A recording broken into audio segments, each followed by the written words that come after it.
Okay, but can you actually make a living doing what you love? So join some of Columbia's most in demand and respected creatives for a panel discussion to explore that very issue. This audience-centered interactive session will feature local creatives in visual, graphic, and traditional arts as we have some real talk on what it means to be creative and hustling in Soda City. We'll explore origin stories, the highs and lows, and what you need to do if you want to leverage what you love to earn. If you want to leverage what you love to earn what you deserve. So I'll just briefly go and introduce everybody, and we will get started. Okay, so we have Eva Fousa.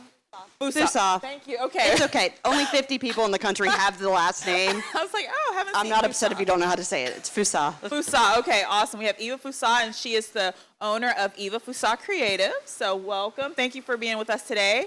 And then we have Crush Rush. He is a freelancer with Crush Rush Photography. So nice to meet you. And Lynn Luck, right? Okay. We have Lynn Luck. She is the founder of the Small Batch Collective. And then, let me try to get out of the way, we have Cait Maloney. Okay, Cait Maloney with, she's a senior art director of Flock and Rallies. Let's give them a hand of applause. Awesome. Well, I guess to just first start off, you could each kind of go and let us know a little bit about your business, and we'll go from there and get some questions. Yeah, sure. Then Greg gave me a bunch of moderating stuff, so I can also. Oh, perfect. Yeah. Okay. So you can do you that moderate. in the audience. Yep. It's great. You go ahead. I love working out logistics in front of everybody and with a microphone in my hand. It just really makes it go great. Hi, my name is Eva Fousa. I'm, as she said, the owner of Eva Fousa Creative. I'm a freelancer here in Columbia, and I will be moderating this lovely panel of these wonderful fellow creatives here. So we'll just get started with tell me your origin story, who you are, what you're known for, and how'd you get there. Hey everyone, my name is Crush. I'm a photographer here in Columbia, South Carolina. I do primarily a lot of commercial work. I do family events, and in my free time I do macro. My origin story is actually pretty funny. When I was younger, there was this game called Pokemon Snap on the Nintendo 64, and I rented it from Blockbuster extensively. And one day it kind of hit me. My great-grandmother was going through dementia at the time. And what I realized was that my family didn't have a lot of photos from the older generation. It wasn't a lot of photos. It wasn't a lot of memories to look back on. And when I was playing Pokemon Snap, and I think I was like probably taking a picture of a Pikachu or something, it just kind of hit me. It's like, man, you can do this in real life. And then like you can document your family, and then there will be photos of everybody. So that's really kind of how I got started. I ended up using my allowance to get disposable cameras. I would take my disposable cameras to school. I get in trouble. And then I just kind of became that annoying person with a disposable camera until I got my digital camera. And now I'm here on this stage talking to y'all. So that's my origin story. Hi. Okay, it's on. My name is Lynn. I'm a photographer and social media manager here in Columbia. I pretty much got my start in high school. I was always that friend that had like the compact camera that chased everyone around and was like, one more photo. And I kind of just had that hobby growing up and just through college and then post-grad. And as an advertising exec over at the Free Times and a state newspaper, I realized that I really just kind of wanted to be on the other end and just taking the photos and being like more interactive with businesses, and with that, I tied it in with my social media side, which was kind of helping support small businesses and kind of creating that content for them through photography and branding work. So, yeah. Testing. Okay. I'm Cait Maloney. I was raised by wolves in the cold wilderness of upstate New York, probably like 40 minutes north of Syracuse, so almost Canada. I've always been into art. When I figured out I couldn't be a ballerina, I decided, okay, I'll make money with art. My dad was pretty pissed about that. So I was like, well, I shouldn't get like my painting degree. I'll go for illustration. At least that's commercial. Maybe I could make money. So did that, moved to Columbia, kind of winged it, worked at a shitty job for a while until I could leave and go freelance, and then built my empire from there. Ooh, empire. I've just been calling mine a business. So I have several questions to kind of keep the conversation going, but if y'all have any questions in the audience, just raise your hand and we'll have somebody bring you a microphone. So what's the greatest part of being on your own as a solo creative professional? For me, it's that I don't have a boss, but that's also the worst part of being on my own because there's nobody else to do my stuff. So mine is the same. My background is actually, like, I started in IT. So, Verizon, Bell South, Apple, I've always been kind of like in the turn of the chain of command type deal. And in 2008, I lost my job at Verizon Wireless. And it was simply because I was young and I had a nice resume. And so self-employment, it really kind of resonates because, like I said, I am my own boss, and I can be really, really harsh with myself compared to, sometimes you have to give yourself really, really hard criticism. Like you have to look yourself in the mirror and say, hey, look, I'm messing up. And that sometimes it's a little bit harsher coming from somebody that you don't really know or that don't really know you. So just, that's the best and the worst thing about it. Because some days I'm like, yo, Crush, get it together, bro. Like you tripping, man. So like that's what comes with it. Kind of similar. I would say that you have a lot of time, but if you don't have good time management, it's gonna mess up somewhere. So when I actually first started freelancing, I was part-time working at a co-working space and also trying to dive into the freelancing world because I was just doing it for free. It was like, here, like, this is just for fun. And then one day I was at SoCo, a co-working space, and everyone was like, why don't you charge anyone? I was like, you're right, maybe I should. And so I started charging, and I started taking on clients just because, like, I was like, that was expected of me. But then one thing led to another, and then the workload got so heavy that I just could not figure out how to balance it all. And I think, like, in the beginning, I was like, oh my God, I get to work for myself. I can do whatever I want and get to travel, do all the stuff. And it was trying to make sure that, like, I can have that balance of, like, my actual free time, but, like, getting the projects done and getting it back to the people that, like, needed that, all the work needed. And so I think for me, it was, I love the flexibility of this job. Like, I can travel wherever I want, but at the same time, if I don't buckle down and, like, actually get the work done, get some really fast Wi-Fi, because that is the one thing that I feel like is very crucial to photography world, at least. I can't send all these photos and it's like 5 hours later and you're just like, okay. So time management. Yeah. My favorite part, I think, is the variety of work. So being able to connect with people that love what I do and then bring me projects that I love. So, I mean, who would argue about that? Yeah. Working on different things, constantly being challenged creatively, that's my favorite part. For sure, for sure. Oh, yeah, go ahead. No, yeah, jump in. So just like what Cait's saying, like, I think about this all the time.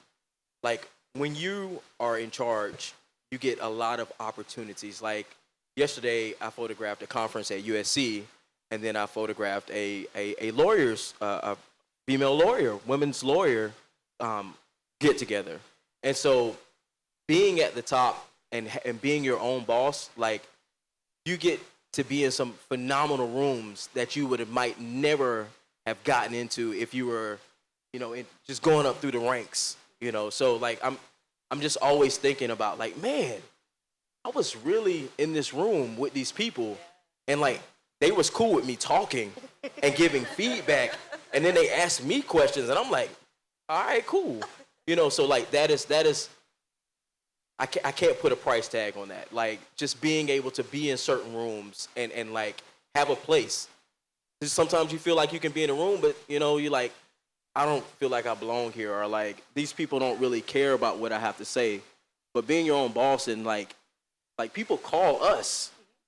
So that means we deserve to be in the room, and we deserve to be able to speak in the room. So I think that's another part I really, really like, too. Thanks, Cait. I always find it interesting, too, the types of very specific clients I end up working for. Like, I did some work for a group that focuses on elevating women within executive leadership roles in hospitals, right?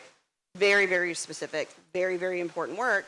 But I wouldn't have been able to do that had I been in any of my previous, I was in-house for 15 years before I started freelancing. So what was your most surprising client that you've worked for or worked with? National Park Service. Yeah? I did some work. I'm trying to remember what led to that, because it was another project that somebody saw, and then they reached out to me, and it's for the reconstruction trail. So they made a list of all the reconstruction sites, and I got to do a logo and branding for that. It was a super cool project, amazing people. Like, even though it was designed by committee, sort of, it was like one of the best well-run committees I've ever seen. So yeah, that was like shocking to me. Yeah, really cool. It's hard for photography because we have so many Yeah, different projects. Also not on the questions y'all saw 2 days ago.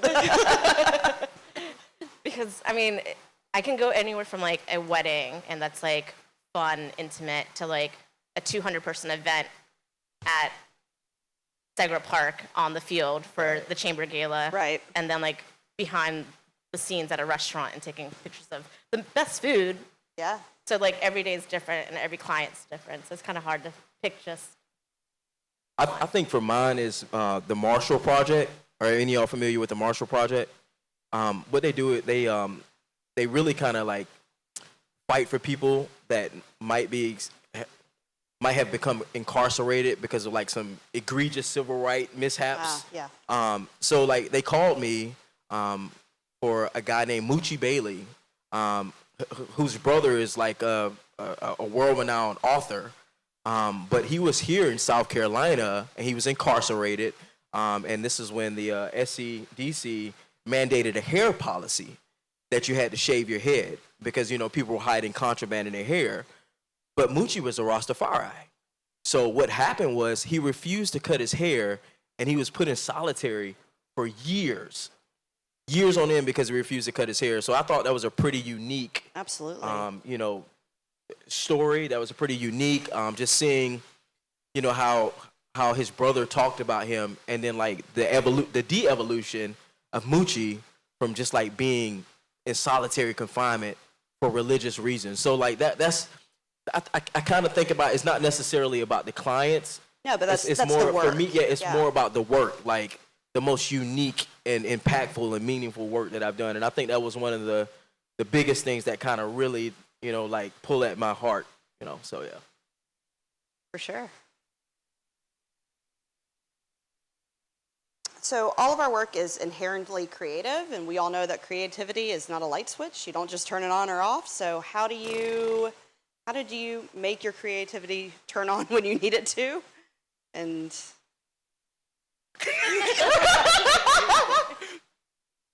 I mean, I can start off right now. I have really bad ADHD. okay. All right, So all like right. creativity can be like, all right, we're here. Oh, okay. So you could Right. just jump in. Oh, okay. Until 2 weeks later, and it no longer interests me anymore. But I don't know. So like, I really try to think about, like, I walk these streets all the time with my camera. Main Street, I'm up and down Main Street all the time. I kind of like meet people and get like my inspiration. Sometimes you'll talk to somebody that you would have never imagined their story, and it might just kind of like give you that little twinge in your mind, and it makes you think, hey, look, that's an idea I actually want to sit down and think about that. And thought is really where creativity comes from. The more you think about something, especially problems, the more you think about a problem, the more creative you have to get. And so like with me, I'm always constantly thinking about the different relationships that I have, the people that I know, things going on social media, different problems, and that's how I kind of fuel my creativity. And once you start fixing problems, creativity can kind of flow however it wants to create. Oh. I'm like Crush. I have bad Oh my ADD. God. I'm so jealous. So I kind of ping pong around with different creative projects. Oh, okay. Wow. And so sometimes like I paint, like for like a 6-month stint over the summer, I was painting like champagne bottles and Love monetizing that because I was like, why not? and then like shifting that, and I was like, oh, well, I'll go back into portrait work because I was doing branding work. Sure. And so because my brain, for some reason, like if I'm like focused on something for too long and it's the same work, and it could be different dishes, whatever, but like if it's 6 months of like the same thing over and over, my brain just like goes on autopilot and it's not creative anymore. It's not fun. It's not like anything different from what I shot the last time. So to reset, like I go off and like do fun activities like doing a creative like photo shoot, which actually I shot with Joanne in the audience. I'm not a wedding photographer like per se, but I went to Greenville and just like before ahead of my Christmas season, I was like, let me do like something fun out of the box, and like signed up for this photo shoot that was just like super fun and not something I normally do because I've got the ADD and I can't do the same thing every single day. But now it helped because it reset me for the next 3 months where like I'm literally heads down, portraits and events for like God knows how long. I think travel is one of the biggest things you? for me. It's like super inspiring just to see things from a different perspective, and it could be, you know, some podunk town here in South Carolina, or it could be We got plenty. you know, somewhere else. So I'm like not discriminatory about where that needs to be, but I just need to like remove myself from where I am and go somewhere else. And then the other one is exercise. I feel like it's really important to like beat up my body as equally as I beat up my brain. And if I don't, I start to get really like bad anxiety and like just it's a mess. Yeah. So I do a lot of corporate stuff, so sometimes it's hard to like keep the fire alive with that. But when I've got like a new project, like I've got a big campaign I need to work on in the next couple of weeks, I have to plan the time for it, building in days that I may sit down at that computer and nothing's coming out, right? And maybe it will, and then I'm ahead of schedule.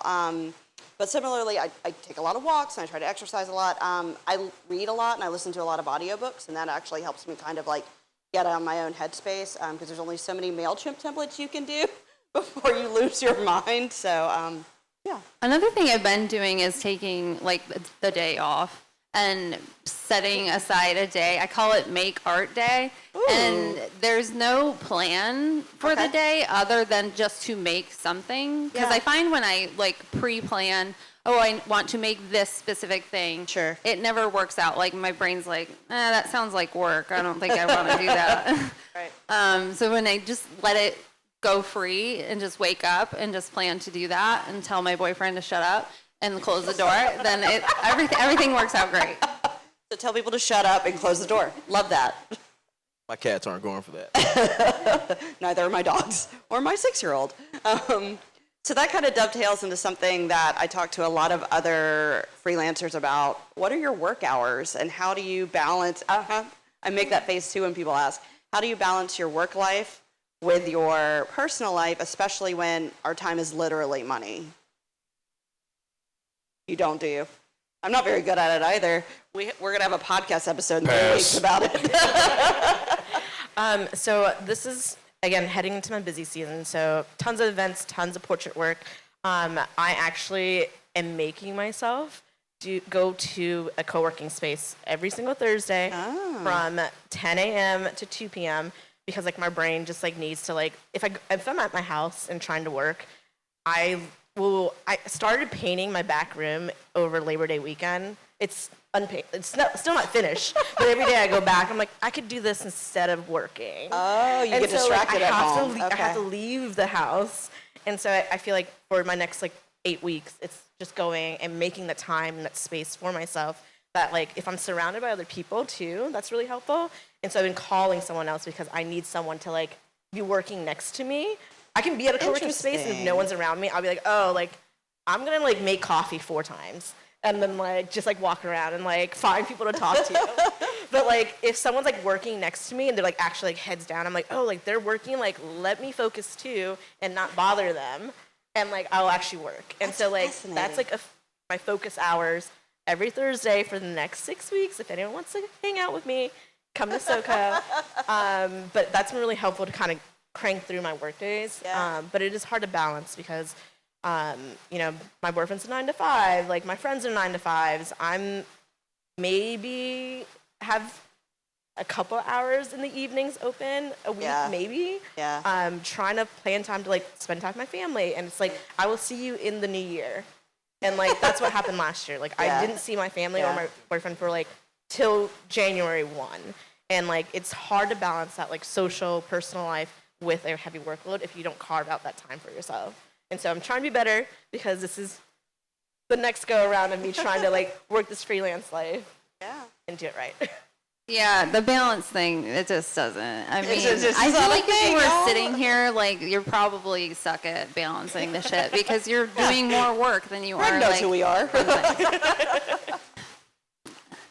So like, so my balance thing is kind of like, mine is kind of forced. Mm-hmm. Like I do it till I burn out, and like it's That's terrible. not called a It's- balance if you go to you burn out.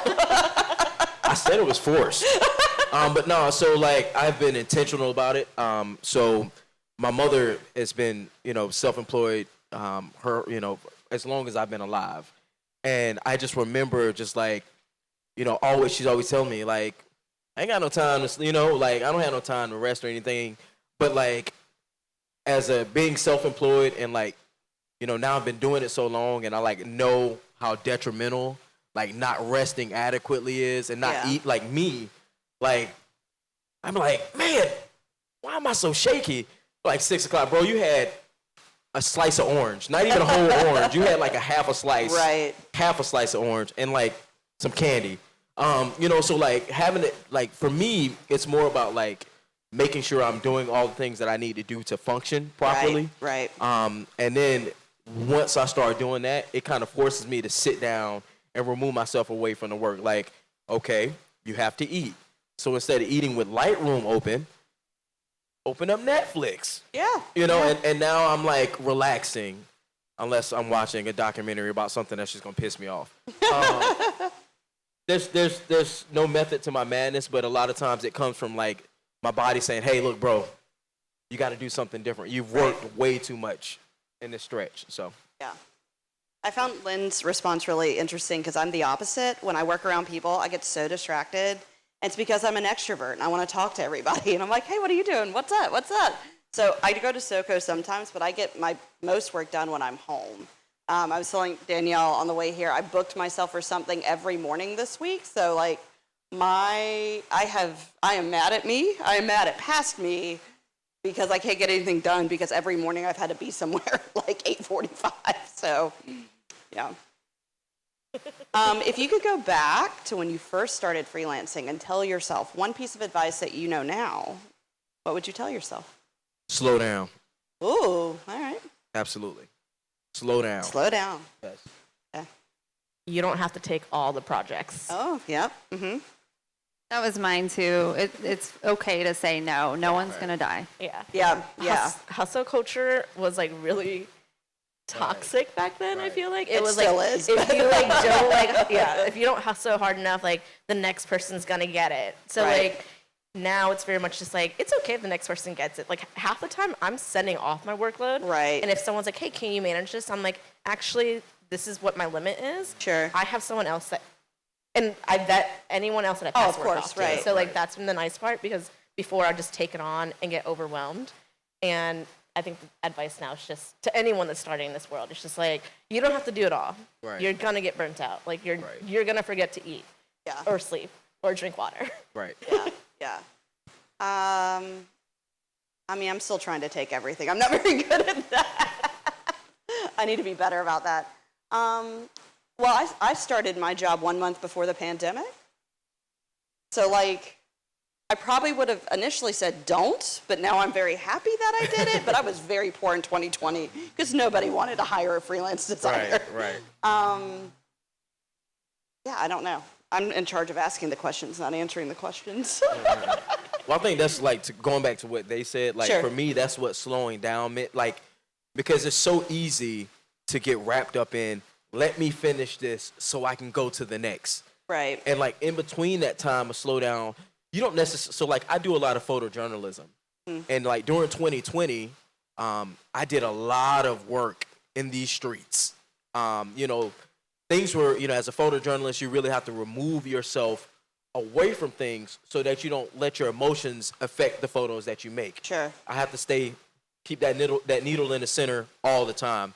And so during the Million Man March that we had, I remember just kind of sitting there, and I was like, man, I'm sweating. But really, I was crying. Yeah. I had been covering a hard subject Sure. nonstop as a black man, and like it had been affecting me. And so once I realized that, I was able to take some time for myself. If I was younger, I absolutely would just blew through that. I would have been a whole mess. I would have been trying to take on work while I was still trying to decompress. Right. And that's really what happened. Like, I almost did not do this because I was moving too fast from A to B to C, skip D, like, Right. so yeah, I had to slow down. You have to slow down. You have to appreciate the work that you're doing. You have to appreciate the time that you put in. And then two, you have to appreciate the work that you have made. Like, Yeah. I was not appreciating myself as a photographer. Everybody else was doing that for me. And that's all cool and fine and dandy. But if you don't actually appreciate your work, imposter syndrome will rip you apart daily. Freelancing cured my imposter syndrome because if they don't like me and if I was fake, they wouldn't pay my bills.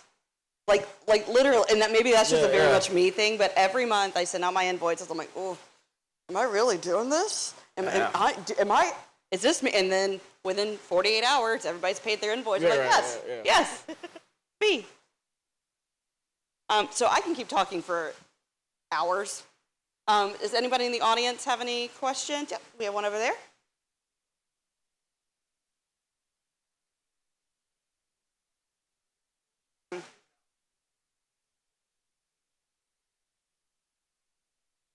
So the question was about how do you do pricing and value your work and price it appropriately to your clients? Very, very good question. Pricing is very tricky. Very. Because you have to really, what you have to do is kind of take the amount of time that you're putting in, because really that's the most valuable thing that we have. Every second, nanosecond that we use, we will never get it back. That is a grim thing, but like our time is valuable. So what you have to do is like look at how much time that you're using, and then you need to look at what type of resources that you're using. Everything that we're using in real time is breaking down. Your camera will take X amount of photos. Your memory card will take X amount of photos before it fails you. Your shoes will wear out. So you have to really kind of sit down and think about all the things that are going into what you're doing. And then another thing too is like, don't let the imposter syndrome get in. Like, if you know that you're producing quality work, have a premium price. And no better way to know that you're producing premium work is when you see people paying those premium invoices. Like, hey, look, we appreciate the work that you're doing, and we want you again. Yeah. Definitely take a look at the cost of running your business. So I would say that when I first started, I had no idea what I was doing. Like, pricing wise, I was like, None of us did. Is this like a dart, like here? Like, let's just like see what sticks. If they pay me, they pay me. That was great. And so back then, like, I used to just like charge like pennies. I still have clients that are just like, you undersold yourself all the time.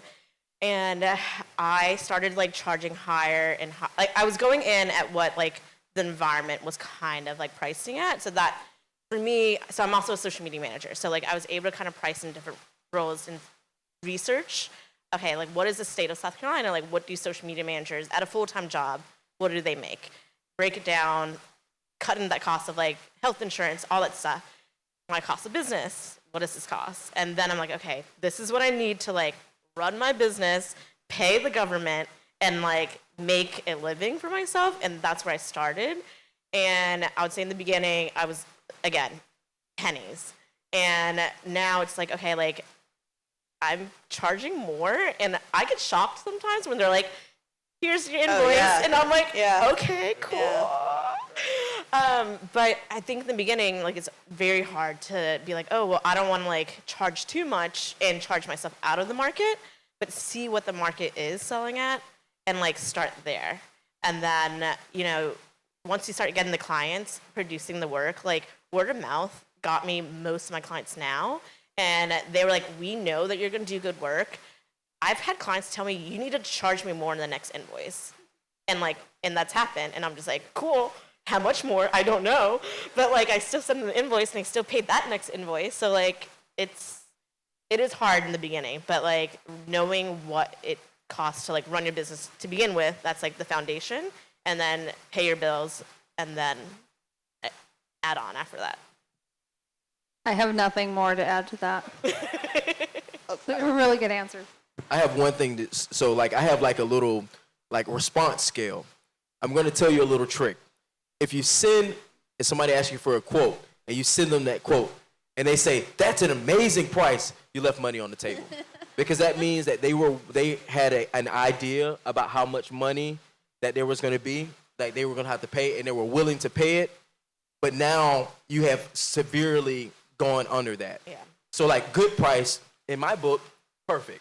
Amazing price, man, I could have got a ribeye. You know, like, so it's like you have to really kind of gauge the responses. And like Lynn said too, some clients will straight up let you know, like, hey, look, that's not enough. Like what you're doing, you really need to kind of sit back and think about, because there are other people that are producing less for far more. And so like you have to just kind of be like always looking, always paying attention. There's a lot of different things that you can Google to see like what the average is and what's going in. You know, there's all type of numbers on the interwebs.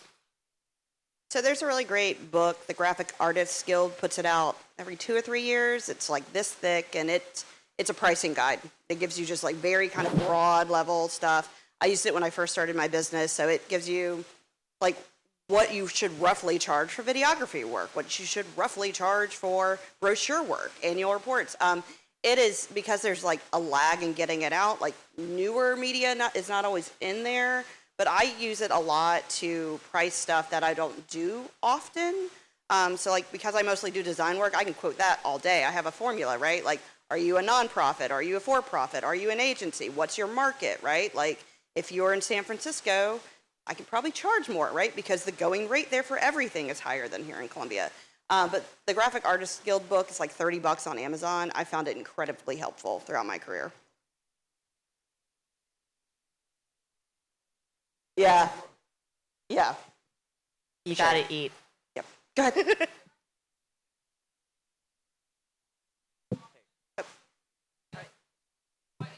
Yeah.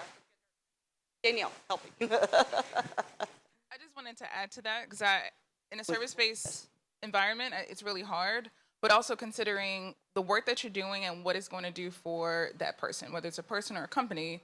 If your photos, if that's what you're creating, is going to help them to, triple or quadruple their sales because of marketing and the power of blah, blah, blah. Knowing what that means for their business, and even if you can quantify it, and in research you can, like we tripled our sales this year because marketing was at this level, or doing enough research and language around it just to give you enough confidence. All of the variables are a little ambiguous, yes. Like it's hard to really nail it down. But I know for me, when I learned the hard way after being burnt out and overworked and underpaid by my own admission, that was a lot easier to do when I realized that other people were telling me what my work did for their company in a way that wasn't about the transaction. It was a lot bigger. So I think in addition to everything that they just said, also considering what you're exchanging, what that's going to mean for your client. Yeah. That also has a price tag, and not everyone is willing to pay it. But when you get to that premium level, and your confidence will come in knowing that I'm solving your problem beyond what this transaction will be. I think that's something else. Yeah. Well, and the statistics will help give you confidence. You can give them the statistics, but I think for me anyway, the research and statistics help to give me confidence to stand on when I know that when I come to the table, I'm going to solve your problem. So not everyone's going to be your customer or client, and those that are going to nickel and dime you, they're going to nag you too along the way. So I just wanted to add that. Yeah, that's a really great point. I mean, I factor in things like, are you ever going to make money off this logo, right? Like my neighborhood association, when I rebranded them, they're never going to make money off that logo, right? And it's funny, somebody from Flock and Rally was on the board and like managed the account, and she was like, this quote is great. I was like, you calm down. You work for an agency. You are never getting a logo for that price. So, I think somebody else had a question. Hey. So I'm so curious, and like how y'all do track your time from like what technology tool you use. I use FreshBooks. I log my stuff down to the 10-minute increments. Okay, so Toggle track. who track? It's called Toggle. It's like a free Y'all write thing, that down? but I like it because I can literally just type in what the hell I'm doing Yep. for that second and just start and stop. And it's good to know. I don't stick to it like it's not the Bible. I'm gonna add 10 minutes. But it's helpful because then I know when I price the next Does it job. feed into your accounting software Yeah, easily? FreshBooks does everything for me. Like, I pull all my everything I take to my accountant comes out of FreshBooks. It syncs up with my bank accounts. I have clients in there. I can put proposals in, and when they accept it, it's signed. Like, I track everything. It's got an app. It does mileage, and I know FreshBooks is great, but like if you're already on QuickBooks and you've started using QuickBooks Time just it's lacking a little bit. I'd love really? to find something a little to maybe toggle. Yeah. Yeah. FreshBooks also has a timer. I just don't use it. Yeah, I don't like FreshBooks timer because then you Yeah. have to like do it by project, and I'm like, I don't want to think that far ahead. I just want to do the work and like right now. So I track very my immediate. Yeah. Well, and especially if you've got a team and the whole team's trying to So it's attack just me. time. Yeah. Anyway, Helpful. we won't solve it here. But I imagine y'all probably. I have this very unique thing that I call Microsoft Notepad. Is it new? Yes, very new, as of like 1999. But no, seriously. So like, I think too, like, being a photojournalist has really kind of like made me very conscious of time in real time. So there are times that I will log something in Notepad, just like I'm like, hey, look, like, this is taking a lot longer than I, might have thought it was. And sometimes I do have to amend invoices for my commercial clients. But most of the time, it's just kind of like you have you know it's going to take X amount of time, and I'm going to bill you for it. I'm a flat fee kind of girl. I'm bad at tracking That's time a because solution. my brain is very much just like, again, because of the ADD, I can be working on one thing and be doing something else at the exact same time. So like for me to track that, it's very unfair. At the same time, because I also do social media, in my brain, I know that I can do this work in like 10 minutes, but like it's, like I'm not gonna bill 10, so I just charge that flat fee, so. Well, I'm done with the entire project in like an hour. So like,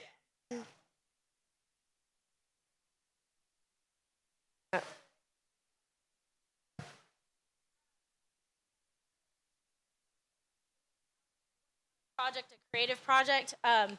One thing I had to learn, because I was a flat rate person, I was like, I'm on 2 tabs. I've got like multiple tabs open at one time.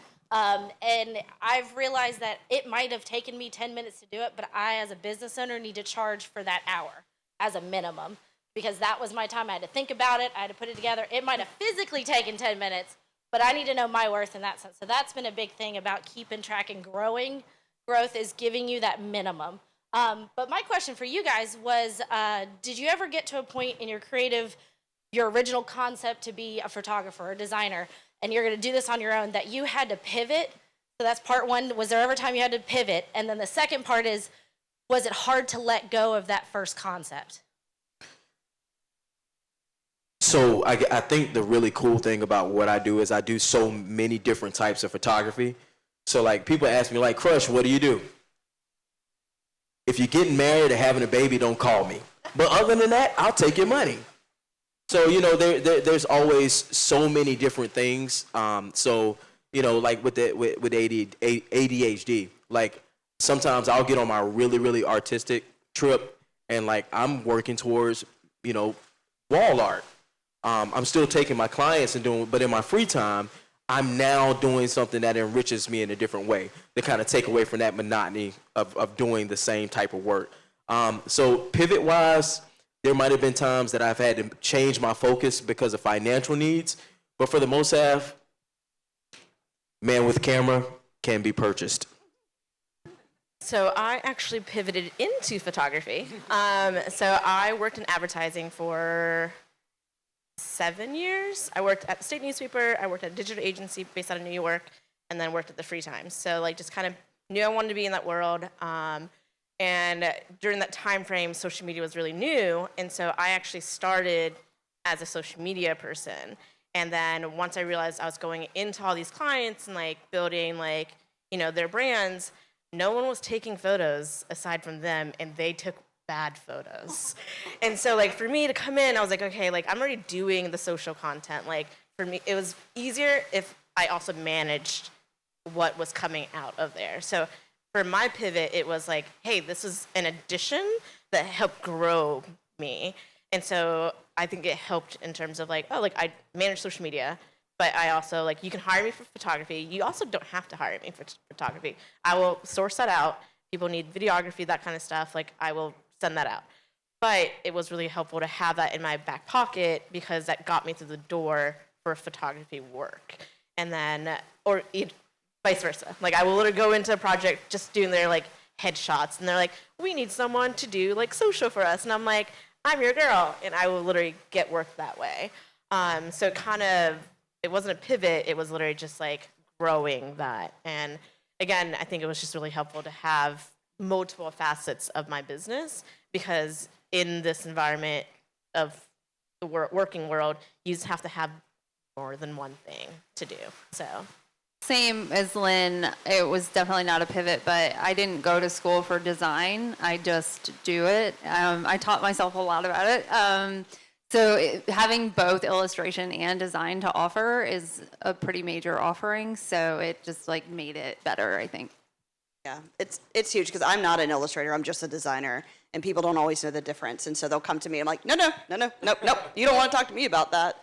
Mine was a lack of a pivot. So I came out of like in-house corporate healthcare marketing for 15 years. And when I started freelancing, I was like, I'm going to get to do all the cool, shiny ad campaigns. I'm going to win 1,000 trophies.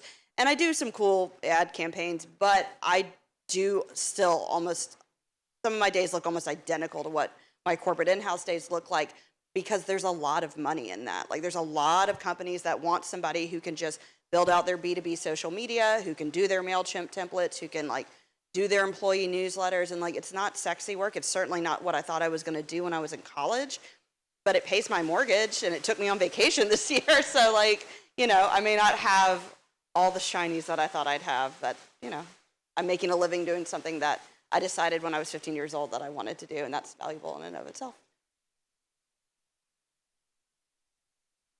Okay, last question. What would you say is the best way to get over the fear of not knowing if your work is good enough to make a living off of? Keep doing the work. Keep doing the work. So like they say like in photography, they say your first 10,000 photos are your worst photos.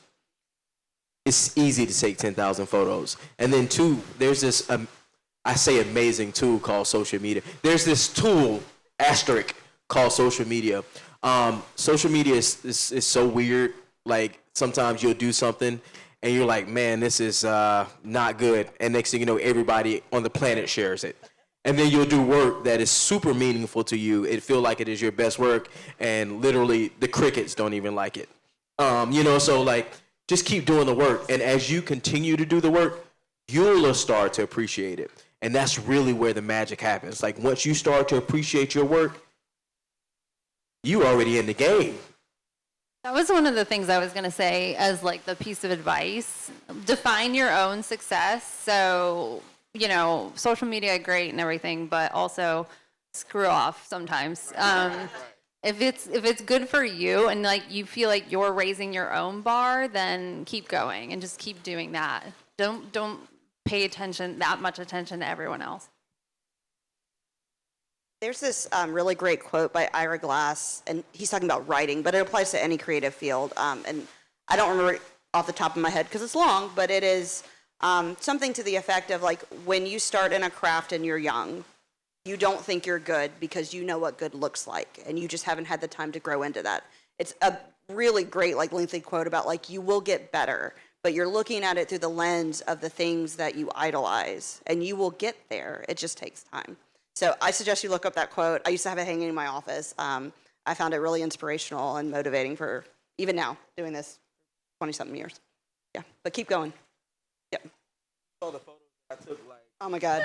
20 years ago, you would have never imagined that I would have been here. I should show you all the portfolio I interviewed with. I'm shocked I got a job.